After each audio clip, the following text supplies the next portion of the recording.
এই মুহূর্তে বাংলাদেশের ইয়াং জেনারেশনের কাছে যে প্রশ্নটা সবচেয়ে কমন সেটা হচ্ছে তারা কি বিসিএস পরীক্ষায় অংশগ্রহণ করবেন নাকি করবেন না। এখন এই ব্যাপারে আপনি যদি এমন হয়ে থাকেন যে অলরেডি আপনি ইমোশনালি ইনভেস্টেড এবং আপনি ডিসিশন নিয়ে ফেলেছেন আপনি পরীক্ষা দিবেন অথবা দিবেন না, তাহলে এই ভিডিওটা মোস্ট প্রবলি আপনার জন্য না। কিন্তু যেটা বললাম যে অধিকাংশ মানুষই এটা নিয়ে কিন্তু ভাবেন এবং ভাবার চিন্তা করেন, এবং যদি আপনি সেই দলে হয়ে থাকেন তাহলে আজকের ভিডিওটা আপনাকে হেল্প করবে। কারণ আজকের ভিডিওতে আমরা স্টেপ বাই স্টেপ আলোচনা করব যে কীভাবে আসলে বিসিএস নিয়ে আমরা স্ট্র্যাটেজিক্যালি চিন্তা করতে পারি, কীভাবে আসলে একটা ক্যালকুলেটেড রিস্ক অ্যানালাইসিস করে আমরা আমাদের নিজেদের সিদ্ধান্ত নিতে পারি।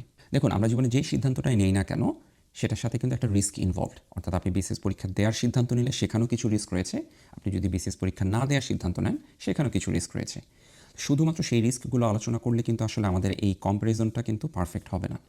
সো ক্যালকুলেটেড রিস্কটাকে আসলে প্রপারলি অ্যানালাইসিস করার জন্য আপনার যেটা দরকার, আপনার একদিকে থাকা উচিত বিসিএস অ্যাজ এ ক্যারিয়ার, এবং অন্যদিকে you need another career option.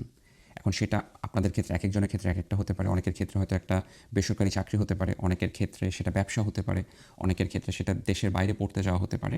So যেটাই আপনার হোক না কেন আপনি সেই ধরনের আরেকটা ক্যারিয়ার অপশন আপনি নেবেন। সেটারও যখন আপনি দুই দিক ক্যালকুলেট করবেন এবং সাথে বিসিএসেরও যখন দুই দিক ক্যালকুলেট করবেন, তখন এই অ্যানালাইসিসটা পারফেক্ট হবে। সো ক্যালকুলেটেড রিস্ক করতে গেলে যেহেতু আমরা ক্যালকুলেশনের কথা আসছে, প্রথম যে ক্যালকুলেশনটা আমাদেরকে মাথায় রাখতে হবে সেটা হচ্ছে আপনি যেই কাজটা করতে যাচ্ছেন সেই কাজটা আসলে আপনার সফল হবার প্রবাবিলিটি কতটুকু। আমরা বিসিএস নিয়ে কথা বলি, আপনি খুব ইজিলি সেই জিনিসটা ক্যালকুলেট করতে পারেন যে বিগত 5 বছরে কতজন মানুষ বিসিএস পরীক্ষায় অংশগ্রহণ করেছে এবং আপনি যে ক্যাডারে পরীক্ষা দিচ্ছেন সেই ক্যাডারে আলটিমেটলি কতজন সিলেক্ট হয়েছে।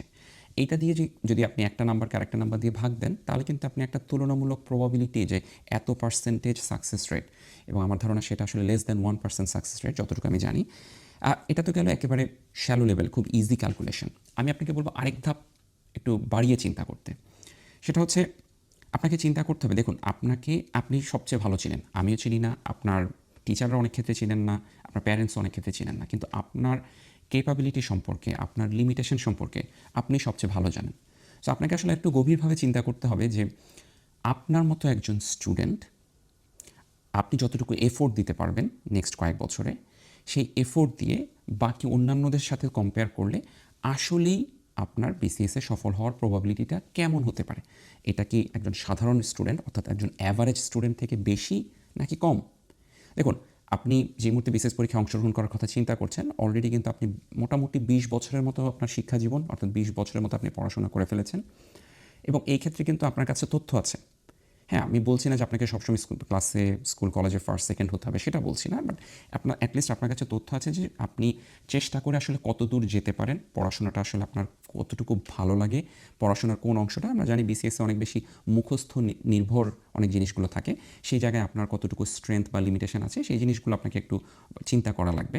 এবং এই যে আপনার শিক্ষা জীবন সম্পর্কে আপনি জানেন যে আপনার শিক্ষা জীবনের হয়তো অনেক ক্ষেত্রে আপনি ছাড় দিয়ে এসেছেন, আপনি অতটা পড়াশোনাকে গুরুত্ব সহকারে দেখেননি, কিন্তু আবার কিছু কিছু সময় ইউ বিকেম রিয়েলি ফোকাসড এবং আপনি চেষ্টা করেছেন আপনি ভালো রেজাল্ট করার জন্য, এবং সেই সব ক্ষেত্রে কী ঘটেছে, আপনি কি আসলে সেই আপনার কী বলবো কনসেন্ট্রেটেড ফোকাসড এফোর্ট দিয়ে কি আসলে খুব কম সময়ে আপনি কি সেই ধরনের সফলতা আনতে পেরেছেন কিনা? If you have those examples then obviously এটা আপনার প্রবাবিলিটিটাকে ইনক্রিজ করবে, বাট অনেক ক্ষেত্রে নাও করতে পারে। আপনি দেখুন, আপনার নিজের যা আপনি নিচে try to be unbiased here, don't try to be optimistic, don't try to be dreamy, like কী বলবো যে গ্যাম্বল যেটাকে বলে। এখন দেখেন এই ধরনের ক্ষেত্রে আমরা আজকে কিন্তু খুব কী বলবো কাঠখোট্টা আলোচনা করছি। It's not about dream, it's not about passion. ড্রিমের কথা বললে অবভিয়াসলি আমার এই আলোচনার সাথে যেটা কন্ট্রাডিক্ট করবে সেটা হচ্ছে যে 12th ফেল যে মুভিটা রয়েছে সেটা নিয়ে, যে একজন মানুষ, আপনারা সবাই মনে হয় দেখেছেন, আমি নিজেও আমার চ্যানেলে এটা নিয়ে ভিডিও করেছি, যে মানে সে একেবারে গ্রাম থেকে উঠে এসে 12th ফেল করে কীভাবে আপনার পরবর্তীতে ইন্ডিয়াতে সে বিসিএস কর্মকর্তা হতে সরকারি আপনার পুলিশ অফিসার হয়েছে, সেই জিনিসটার একটা গল্প। এবং আমি শিওর আমাদের বাংলাদেশেও এই ধরনের গল্প আছে। ইনফ্যাক্ট আমি আমার নিজের জীবন থেকেই জানি, আমি এমন মানুষজনকে চিনি যাদের জীবনে এই গল্পটা রয়েছে। এখন আপনাকে চিন্তা করতে হবে এটা আসলে কতটুকু ঘটে। ইয়েস, এটা আপনার মোটিভেশন পাওয়ার জন্য, মোটিভেশনাল স্পিকারদের জন্য এবং আপনার কোচিংয়ের বড় ভাইদেরকে তাদের কোর্স সেল করার জন্য এটা পোয়াবারও। তারা আপনাকে বলবেন যে দেখো অমুককে দেখো, সে এত বাধা অতিক্রম করেছে, সো তোমরা আরও 100 জন এখানে ভর্তি হও এবং তোমরা এটা করো। বাট আপনাকে আসলে রিয়েলিস্টিকলি চিন্তা করতে হবে যে এই ধরনের মানে অবভিয়াসলি যারা লটারি টিকিট কেনে সেখানেও তো কয়েকজন লটারিতে পায় না, প্রাইজ বন্ড যারা কিনে সেখান থেকেও তো আপনার পায়। বাট লটারির টিকিট বা প্রাইজ বন্ড কেনা এবং সেটার উপরে ভরসা করে ভবিষ্যৎটাকে ডিসিশন নেওয়া, that's not calculated risk. So আপনাকে চিন্তা করতে হবে যে yes there are dreams, there are like কী বলবো যে এক্সেপশনাল কেসেস, বাট সেটা সেই জায়গাটাকে আপনি একটু সরায় রাখতে হবে। এখন মানে ওই ধরনের চিন্তা ভাবনা বাদ রেখে আপনাকে খুব মাইনুটলি চিন্তা করতে হবে যে আপনার ক্যালিবারের একজন স্টুডেন্ট, আপনার এফোর্ট এবং অবভিয়াসলি আমাদের অন্যান্য আরও দায়িত্ব রয়েছে। আপনার হয়তো পাশাপাশি জব করতে হচ্ছে, আপনার হয়তো ফ্যামিলিকে দেখতে হচ্ছে, আপনার হয়তো আরও অন্যান্য শারীরিক মানসিক বিভিন্ন সমস্যা থাকতে পারে। এই সবগুলো জিনিসকে যখন আপনি একত্র করবেন, তারপর আপনাকে ডিসাইড করতে হবে যে আসলেই একজন অ্যাভারেজ স্টুডেন্ট থেকে আপনি কি আসলে বিসিএসের সফল হওয়ার সম্ভাবনা আপনার বেশি নাকি কম। এটা তো একদিকে করলেন। এখন সেম কাজটা আপনি করবেন আপনি যে অল্টারনেট যে ক্যারিয়ার ডিসিশনটা নিচ্ছেন সেটা সম্পর্কে, যে অল্টারনেট ক্যারিয়ারেও তো একইভাবে আপনার সফল এবং ব্যর্থ হওয়ার সম্ভাবনা রয়েছে, রাইট? সো সেটা আপনাকে করতে হবে। সো এটা গেল প্রবাবিলিটি যে একটা জিনিস ঘটার সম্ভাবনা কতটুকু। এখন শুধু প্রবাবিলিটি নিয়ে যদি আমরা চিন্তা করে এখানেই শেষ করে দেই, তাহলে আমাদের যে অ্যানালাইসিস সেটা আসলে পরিপূর্ণ হয় না। অ্যানালাইসিসটাকে পরিপূর্ণ করার জন্য এখন আপনাকে চিন্তা করতে হবে, অবভিয়াসলি যখন একটা ঘটনা ঘটে সেটা হচ্ছে একটা ইম্প্যাক্ট থাকে না। সো ধরেন অনেক কিছু হতে পারে যে খুব লো প্রবাবিলিটি, যে ধরেন ঘটার সম্ভাবনা খুব কম। অর্থাৎ ধরেন এই মুহূর্তে আমি হঠাৎ করে আমার উপর একটা অ্যাস্ট্রয়েড বা হচ্ছে আমাদের যে একটা ধূমকেতু টাইপের কোনো কিছু আমার মাথায় পড়ার সম্ভাবনা কতটুকু, প্রবাবিলিটি অনেক কম, 0.0000001%। বাট এটার ইম্প্যাক্ট হচ্ছে যে মুহূর্তে আমার গায়ের উপরে পড়বে বা পৃথিবীতে পড়বে সেই মুহূর্তে আমরা সবাই ধ্বংস হয়ে যাব। সো এটার ইম্প্যাক্ট অনেক হাই। আবার আরেকটা জিনিস, যেমন এই যে আমি এখন পেপারে লিখছি, সেখানে হয়তো পেপার কাট হতে পারে, এটার প্রবাবিলিটি অনেক বেশি। হঠাৎ করে পেপারের কোণায় লেগে আমার হাত কেটে যেতে পারে, কিন্তু এটার ইম্প্যাক্ট খুব সামান্য। ইয়েস ওই মুহূর্তে জ্বলবে, কিন্তু এটা আসলে আমাকে আমার জীবন মরণ টানাটানি কোনো কিছু হবে না। সো এখন আমরা আসি ইম্প্যাক্টে। এখন দেখুন, আপনি যখন বিসিএস পরীক্ষায় চান্স পেলেন সেটার কিছু পজিটিভ ইম্প্যাক্ট আছে, আপনি হয়তো সেখানে আপনার চান্স পাননি, সেটার কিছু নেগেটিভ ইম্প্যাক্ট আছে। দুটো জিনিসই আপনাকে এখন চিন্তা করা লাগবে। একইভাবে ভিন্ন ক্যারিয়ারটাকেও পজিটিভ আউটকাম, নেগেটিভ আউটকাম আপনাকে চিন্তা করা লাগবে। এবং এই ক্ষেত্রে আমি তিনটা জিনিসকে প্রায়োরিটি দিতে বলবো, যে এই জিনিসগুলো আপনাকে প্রফেশনালি কী ইম্প্যাক্ট রাখবে, আপনার পার্সোনাল লাইফে কী ইম্প্যাক্ট রাখবে, এবং ফাইন্যান্সিয়ালি আপনাকে কী ইম্প্যাক্ট দেবে। এই তিনটা ক্ষেত্রে আপনাকে চিন্তা করা লাগবে। এখন দেখুন, এটা খুব কমপ্লিকেটেড, কারণ এক একজনের ক্ষেত্রে ইম্প্যাক্টটা এক এক রকম হবে। আপনার ক্ষেত্রে যেটা হবে, আপনার বন্ধুর ক্ষেত্রে সেটা ভিন্ন হবে। তাহলে আসলে কীভাবে আপনি ইম্প্যাক্টটাকে মেজার করবেন?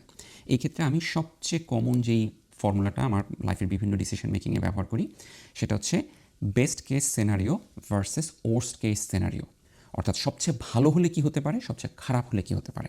এখন ধরে নিন জানেন আপনি বিসিএস পরীক্ষায় চান্স পেয়েছেন, সবচেয়ে ভালো কী হতে পারে সেইটার এই তিনটা যে বললাম, প্রফেশনাল, আপনার পার্সোনাল এবং ফাইন্যান্সিয়াল, সেটা কী কী ইম্প্যাক্ট হতে পারে, পজিটিভ ইম্প্যাক্ট, সেগুলোকে আপনি লিপিবদ্ধ করুন যে okay fine, this will be my life. একইভাবে আপনাকে নেগেটিভটা চিন্তা করেন যে আমার যদি বিসিএস পরীক্ষায় আমি চান্স না পাই, আমি 2-3 বছর ট্রাই করলাম, এরপরে সবচেয়ে ওর্স্ট কেস সিনারিও কী হতে পারে, সবচেয়ে খারাপ কী হতে পারে, সেটাও লিপিবদ্ধ করবেন। একইভাবে অন্য ক্যারিয়ারটাকেও সবচেয়ে বেস্ট, সবচেয়ে ওর্স্ট। দেখুন, যেটা হয় কি আসলে, যে এটা আপনাকে তখন একটা চিন্তার একটা পরিধি দিয়ে দেয়। তারপর ধরুন উত্তর মেরু এবং দক্ষিণ মেরু, যেরকম আমাদের পৃথিবীর দুটো মেরু, দুটা কেন্দ্র, আপনার কী বলে যে দূরবিন্দু, এবং সেইটাকে আপনি যখন যোগ করেন তখন আপনি একটা রেঞ্জ পাচ্ছেন। ঠিক একইভাবে বেস্ট কেস এবং ওর্স্ট কেস সিনারিওকে যখন আপনি আইডেন্টিফাই করতে পারবেন, প্রবাবলি আপনার জীবনে যেটা ঘটবে সেটা এই দুটোর মাঝখানে কোনো কিছু, একেবারে ওর্স্টও কিছু হবে না, আবার একেবারে বেস্টও কিছু হবে না। অধিকাংশ ক্ষেত্রে ইট will be an average outcome. But আমরা তো আসলে সেটাকে মেজার করতে পারি না। সো সেই জন্য বেস্ট কেস এবং ওর্স্ট কেস আউটকামটা আপনি চিন্তা করবেন, এবং তখন আপনার ধারণা হবে okay fine, this is the probable range যেই জায়গায় এই ঘটনাটার ইম্প্যাক্ট হতে পারে। অ্যান্ড দেন আপনাকে চিন্তা করতে হবে কোন ইম্প্যাক্টটাতে you are feeling more comfortable with. Obviously কোনোটাই আপনার একেবারে 100% ভালো বা 100% খারাপ হবে না। দুটো ক্যারিয়ারের মধ্যেই আপনার কিছু রকম ফের থাকবে। বাট এই যে দুটো রেঞ্জ পেলেন, এই রেঞ্জটা নিয়ে তখন আপনাকে চিন্তা করা লাগবে যে আসলে কোনটা আমার সাথে যায়, কোনটাকে আমি মেনে নিতে পারবো, কোনটা আমার জন্য সবচেয়ে খারাপ।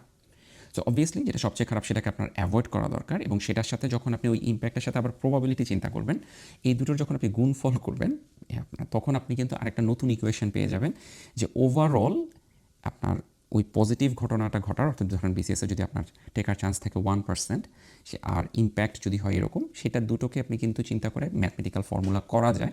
আমি সেই দিকে যাচ্ছি না because it will be more complicated, but it will give you an idea, যদি আপনি ম্যাথমেটিক্যাল ইকুয়েশনেও না যান, যে আমার প্রবাবিলিটি কতটুকু, probably very low or very high, and then আমার ইম্প্যাক্ট কতটুকু। ইয়েস, আমার ইম্প্যাক্ট হচ্ছে হাই পজিটিভ, লো নেগেটিভ, অথবা আপনার হাই নেগেটিভ, লো পজিটিভ, এগুলো যে কোনো একটা কম্বিনেশনে পড়বে। এখন এই দুটো কাজ করতে গিয়ে, বিশেষ করে যখন আপনি ইম্প্যাক্টে চিন্তা করছেন, তখন আমাদেরকে থার্ড যে বিষয়টা আপনার অবশ্যই চিন্তা করা লাগবে, সেটা হচ্ছে আসলে আপনার ক্যারিয়ারের বা লাইফের গোল কী, আপনার আসলে মোটিভেশনটা কী। And that's very important. এই জিনিসটা নিয়ে আমরা অধিকাংশ সময় চিন্তা করি না। ক্যারিয়ারের ক্ষেত্রে আমরা ক্যারিয়ারটাকে আমাদের জীবন, আমাদের চাহিদা, আমাদের কী বলবো, যে চিন্তাভাবনা, এগুলো থেকে আলাদা করে একটা চিন্তা করার চেষ্টা করি, বাট এটা আসলে আমাদের জীবনের সবচেয়ে বড় অংশ। সো আপনাকে আসলে চিন্তা করতে হবে, এবং এই ক্ষেত্রে আমি যেই কাজটা করি সেটা হচ্ছে যে আপনি আপনার জীবন থেকে 5টা কী এমন বিষয় চান, সেটার সাথে এই ইম্প্যাক্ট এবং আপনার এই ক্যারিয়ার ডিসিশনগুলোর একটা তুলনামূলক বিশ্লেষণ করবেন। অর্থাৎ ফর এক্সাম্পল, আপনি কী পরিমাণ অর্থ সম্পদের মালিক হতে চান, আপনি কোথায় থাকতে চান, অর্থাৎ আপনি কি দেশের বাইরে থাকতে চান, দেশে থাকতে চান, দেশে থাকতে চাইলে গ্রামে থাকতে চান, গ্রামে থাকতে চান না, আপনি কি অনেকে যেটা, যেমন ধরেন অনেকগুলো বিসিএস ক্যাডারে আপনার কিন্তু পাওয়ার এক্সারসাইজ করার, অর্থাৎ আপনাকে সবাই সার করে ডাকবে, আপনি পাওয়ার এক্সারসাইজ করতে পারবেন, অ্যাডমিনিস্ট্রেটিভ দায়িত্ব পালন করতে পারবেন, এবং হয়তো এই জিনিসটা আপনি খুব চেরিশ করেন। সো এটা কি আপনার ওই লাইফের ওই যে 5টা মেইন জিনিস আপনি চান, সেটার মধ্যে যদি একটা হয় যে না, আমি চাই যে আমি এমন একটা পজিশনে পৌঁছাতে, যে যেখানে মানুষজন আমাকে সেই পরিমাণ মর্যাদা দিবে, সেইভাবে আমি পাওয়ার এক্সারসাইজ করতে পারবো, সেই জিনিসগুলোর সাথে আপনার ক্যারিয়ারের ডিসিশন মিলছে কিনা সেটাকে আপনাকে কিন্তু মিলিয়ে দেখতে হবে। এবং এটা একবার বিসিএসের জন্য করবেন, একবার অন্য ক্যারিয়ারটার জন্যও করবেন। এবং এই ক্ষেত্রে একটা জিনিস আমি নিষেধ করব, দুটো জিনিস আমি নিষেধ করবো। আপনার এই মোটিভেশনের ক্ষেত্রে যদি আপনি থাকেন যে না, আমি ফাইন্যান্সিয়াল ফ্রিডম চাই, আমি অনেক টাকা পয়সা ইনকাম করতে চাই, আমি একটা কী বলবো, যে খুব সেটেলড ক্যারিয়ার চাই, এই ধরনের চিন্তা করতে পারেন আপনি। কিন্তু দুটো জিনিস আমি নিষেধ করব। একটা হচ্ছে যে আপনি যদি বলেন যে আমি আসলে আমার নিজেকে অন্যদের সামনে প্রমাণ করতে চাই, এইটা। আরেকটা জিনিস হচ্ছে যে আমার ফ্যামিলি চেয়েছে, ফ্যামিলির এক্সপেকটেশন, বাবা মা চেয়েছে, আত্মীয় স্বজন চাচ্ছে, এই জন্য আমি করছি। আমি বলবো এই দুটো জিনিসকে দয়া করে এই লিস্ট থেকে অ্যাভয়েড করবেন, because these are external motivation, not internal motivation. আপনি নিজ থেকে এটা ফিল করছেন না, it's more of external pressure, এবং সেটাকে আপনি ওভারকাম করার চেষ্টা করছেন। কেন কেন বলছি এই কথা? কারণ এগুলো না আলটিমেট লাইফের স্যাটিসফ্যাকশন, ক্যারিয়ার স্যাটিসফ্যাকশনে আপনাকে হেল্প করবে না। দেখুন, আমার নিজের ক্ষেত্রে উদাহরণ দিয়ে বলতে পারি, আমি কিন্তু বিসিএস পরীক্ষায় অংশগ্রহণ করিনি এই ধরনের একটা রিস্ক অ্যানালাইসিস করে। তো তখন আমাকে একজন বলছিলেন, আমার পরিবারের একজন, যে আমি যে অন্তত ভালো ছাত্র সেটা প্রমাণ করার জন্য হলেও আমি যেন বিসিএস পরীক্ষা দিই এবং উত্তীর্ণ হই, এবং এরপরে দরকার হলে আমি চাকরি না করি, বাট অ্যাটলিস্ট অন্যদেরকে প্রমাণ করার জন্য যে দেখো আমি পারি, সেটার জন্য হলে আমাকে বিসিএস পরীক্ষা দিতে। এবং আমার কাছে জিনিসটা খুব হাস্যকর মনে হয়েছিল, এবং অবভিয়াসলি আমি ওনাকে উত্তর দিয়েছিলাম এভাবে যে দেখুন, মানে ততদিনে আমার শিক্ষা জীবনে ইয়ে ছিল যে আমি ক্যাডেট কলেজে পড়েছি, আমি ঢাকা মেডিকেল কলেজে পড়েছি। বলছি দেখেন, এখানে পড়ার পরেও যদি কেউ, আমার আত্মীয় স্বজন, আমার পাড়া প্রতিবেশী কেউ যদি ভেবে থাকে যে আমি আসলে ব্রিলিয়ান্ট না, বা আমার আসলে সেই পরিমাণ যোগ্যতা নেই, তাকে সেভাবে ভাবতে দেন। আমি এখন বিসিএস পরীক্ষায় উত্তীর্ণ হলেও তার আসলে মতামতের পরিবর্তন ঘটবে না, আর তার মতামতটা আসলে আমার জন্য খুব একটা বেশি গুরুত্বপূর্ণ না। এর থেকে মোর ইম্পর্টেন্ট হচ্ছে আমি নিজে কী চাই। সো এটা একটা যেমন উদাহরণ হতে পারে। আর আমি একটা জিনিস একটু মিস করে গিয়েছি, আমি একটু আবার ব্যাক করছি। আমি জানি যে অলরেডি একটা লং ভিডিও হচ্ছে, but this is an important topic, so long video আমার মনে হয় যে এই ক্ষেত্রে জাস্টিফাই। সেটা হচ্ছে যে ইম্প্যাক্টের ক্ষেত্রে একটা উদাহরণ, একটা প্র্যাকটিক্যালি আমি উদাহরণ মিস করে গিয়েছি। সেটা হচ্ছে কিছুদিন আগে আমার সাথে এক বাংলাদেশে মাল্টিন্যাশনাল কোম্পানিতে খুব হাই পেইড স্যালারিতে একজন মেয়ে, উনি কাজ করেন। উনি আমাকে জিজ্ঞেস করছেন উনি কি ওই জবটা ছেড়ে এখন বিসিএসের প্রস্তুতি নেবেন কিনা। তো তাকে আমি বললাম যে দেখুন, আপনি যে স্যালারি পাচ্ছেন এবং যেভাবে আপনি অলরেডি ক্যারিয়ারটাকে বিল্ড করেছেন, অলরেডি তার সেখানে 7-8 বছরের ক্যারিয়ার হয়ে গিয়েছে। সো কেন আপনি আবার নতুন করে বিসিএসে গিয়ে কীভাবে আবার কেন শুরু করতে চাচ্ছেন? তো উনি তখন বললেন যে কারণ এই জবগুলোর, এবং আসলে ট্রু, এই জবগুলোর সবচেয়ে বড় রিস্ক হচ্ছে এগুলো হাই পেইড হলেও এগুলো অধিকাংশ ক্ষেত্রে কন্ট্রাকচুয়াল জব, এবং জবগুলো আজকে থাকতে পারে, আবার 2 মাস পরে বা 2 বছর পরে কন্ট্রাক্ট শেষ হয়ে যেতে পারে, প্রজেক্টের ফান্ডিং শেষ হয়ে যেতে পারে, এবং সেই ক্ষেত্রে কিন্তু ওনাকে ওই জব ছেড়ে আরেকটা জবের দিকে যেতে হবে, ইত্যাদি ইত্যাদি, এবং সেটা ওনার কাছে একটা রিস্ক মনে হচ্ছিল, হুইচ ইজ জাস্টিফাই। তো তখন আমি ওনাকে একটা কথা জিজ্ঞেস করলাম যে আচ্ছা ঠিক আছে, আপনি ধরে নেন যে আপনার যে বয়স, এই বয়সে আপনি আরও 30 বছর চাকরি করতে পারবেন। সো এই 30 বছর বয়সে, এই 30 বছর চাকরি জীবনে আপনি টোটাল কতদিন বেকার থাকতে পারেন যদি আপনি এক্সিস্টিং যে ক্যারিয়ার ট্র্যাকে আছেন সেইটা। তো উনি অনেক, এবং আমি বললাম যে প্লিজ মানে সবচেয়ে সবচেয়ে খারাপটা চিন্তা করেন যে আমি সবচেয়ে বেশি দিন বেকার কতদিন হতে পারে। তো উনি বললেন যে পুরো 30 বছরের ক্যারিয়ারে হয়তো হায়েস্ট উনি 2 বছর বেকার থাকতে পারেন। তখন আমি ওনাকে জিজ্ঞেস করলাম যে আপনি এখন যে স্যালারি ড্র করেন সেটা বিসিএসে যারা হচ্ছে যে স্টার্টিংয়ে জয়েন করছে তাদের থেকে অ্যাটলিস্ট 3 গুণ বেশি, এবং ভবিষ্যতে সেটা আপনার আরও বাড়তে থাকবে। তাহলে এখন আপনি আমাকে বলুন, এই 30 বছরে যদি 2 বছর আপনাকে বেকার থাকতে, আপনার যদি চাকরির ট্রানজিশন পিরিয়ড থাকে, তারপর পুরো জীবনে আপনি যে পরিমাণ ইনকাম করবেন, যে পুরো জীবনে আপনার যে পরিমাণ ফাইন্যান্সিয়াল সলভেন্সি হবে, সেটা কি বিসিএসের, ইয়েস বিসিএস আপনাকে নিশ্চয়তা দিবে, আপনার চাকরি হয়তো যাবে না, প্রতি মাসে বেতন আসবে, বাট সেটা অল্প পরিমাণে, মানে ওনার এক্সিস্টিং স্যালারির থেকে অল্প পরিমাণে, এবং অন টপ অফ দ্যাট ওনাকে এখন এটা ছেড়ে আগামী কয়েক বছরের জন্য বিসিএসের জন্য প্রস্তুতিও নেওয়া লাগবে। সো এত সব কিছু কনসিডার করে কি আসলে ফাইন্যান্সিয়ালি কি এটা আসলে একটা ভায়াবল ডিসিশন হয় কি না। সো যখন আমি ওনাকে ওভাবে জিজ্ঞেস করা শুরু করলাম, অ্যাকচুয়ালি উনি নিজেই ওনার নিজের মাইন্ডটা সেট করে ফেলেছেন, এবং উনি বলেছেন যে না, অ্যাকচুয়ালি যদিও ভয় লাগে, যদিও সব কিছু নিয়ে টেনশন করি এবং অনেক সময় আসলে নিজের ভয়ে নিজেই কুঁকড়ে যাই, বাট আসলে যখন জিনিসগুলোকে আমরা পার্সপেক্টিভলি অনেক লং আপনার টাইমলাইন ধরে চিন্তা করি, তখন কিন্তু আসলে ভয়গুলো কমে আসে, এবং দেন শি ডিসাইডেড যে না, ওনার জন্য হয়তো এই মুহূর্তে আর বিসিএস না, উনি ওনার এক্সিস্টিং যে ক্যারিয়ার আছে সেখানে কনসেন্ট্রেট করবেন। তো এটা একটা ছিল। আচ্ছা, এখন একটু ব্যাক করি, মানে নেক্সট যে পয়েন্টটা আমাদেরকে খুব খুব সিনসিয়ারলি খেয়াল করতে হবে, এবং এই জিনিসটা আমাদেরকে ছোটোবেলা থেকে শেখানো হয় না, সেটা হচ্ছে we need to understand the opportunity cost of making any decision. এখন অপরচুনিটি কস্ট কী সেটা বলার আগে আমি বলি যে আমি অনেকেই যখন বলি যে তারা বলছে যে আগামী 2 বছর আমার চাকরি না করলে কোনো সমস্যা নেই, কারণ আমার বাবা মা বলেছে ওনারা আমাকে সাপোর্ট করবেন আমি যখন বিসিএসের প্রস্তুতি নেব, সো আমাকে 2 বছর আমি কিছুই করার দরকার নেই, আমি শুধু বিসিএসের পড়া পড়লে আমার জন্য যথেষ্ট। অ্যান্ড উনি ভাবছেন এতে ওনার কোনো লস হচ্ছে না। সো অধিকাংশ ক্ষেত্রে তারা এটা পোর্ট্রে করে থাকেন তাদের কোনো লস নেই বিসিএসের প্রস্তুতির জন্য। বাট সেখানেই ফ্যালাসিটা, কারণ সেখানে একটা অপরচুনিটি কস্ট রয়েছে। অপরচুনিটি কস্ট হচ্ছে মেনলি ইকোনমিক্সের একটা টার্ম।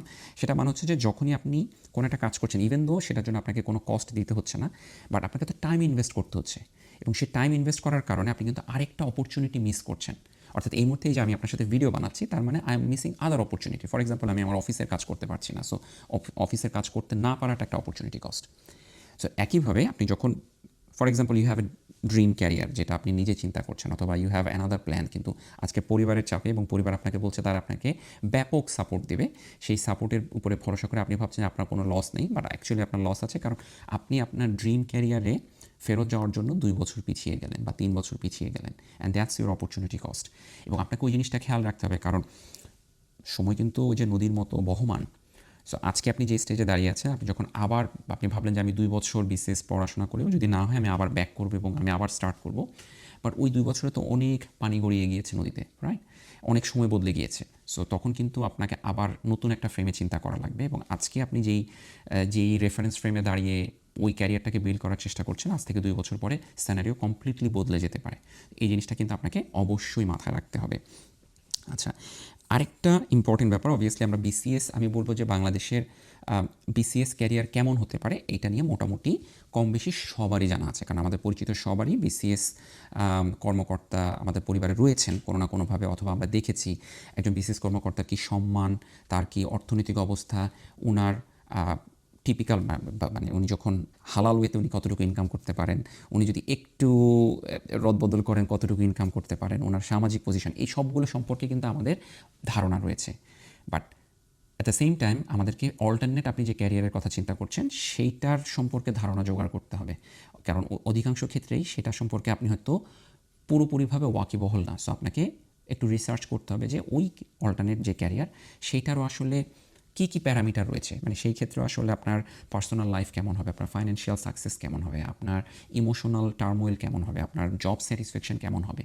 সো ওই জিনিসটার উপর কিন্তু এই যে অল্টারনেট যে ক্যারিয়ার সেটার উপরেও রিসার্চ করতে হবে, এবং তখন আপনি বিসিএসের সাথে কিন্তু দুটোর তুলনামূলকভাবে বিশ্লেষণ করতে পারবেন যে আপনার কাছে যদি মনে হয় যে না, পরিবারের কাছে থাকাটা খুব ইম্পর্টেন্ট, আপনার একটা অথবা টাইম ম্যানেজমেন্ট বা পরিবারকে সময় দেওয়া যদি একটা আপনার খুব ইম্পর্টেন্ট হয়, তখন আপনি যদি দুটো সম্পর্কে আপনার জানা থাকে, তখন আপনি কিন্তু হেড টু হেড কম্প্যারিজন করতে পারবেন যে কোনটা আসলে আপনাকে বেটার সার্ভ করে।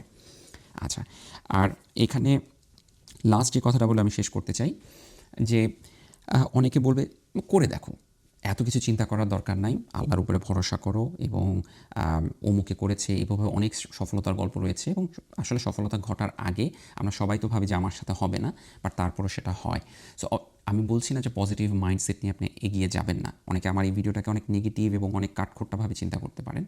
অবভিয়াসলি আমাদের পজিটিভ মাইন্ডসেট নিয়ে এগিয়ে যেতে হবে। আমাদেরকে আল্লাহর উপরে আল্লাহর রহমত, ভগবানের কৃপা বা প্রকৃতির আপনি যেভাবে বিশ্বাস করেন, হ্যাঁ? সেটার উপরে ভরসা করতে হবে, বিশ্বাস করতে হবে। বাট সেটার উপরে যদি বিশ্বাস করে আপনি কোনো ডিসিশন নেন, আমি বলবো সেটা তো আর ক্যালকুলেটেড কোনো ডিসিশন মেকিং না।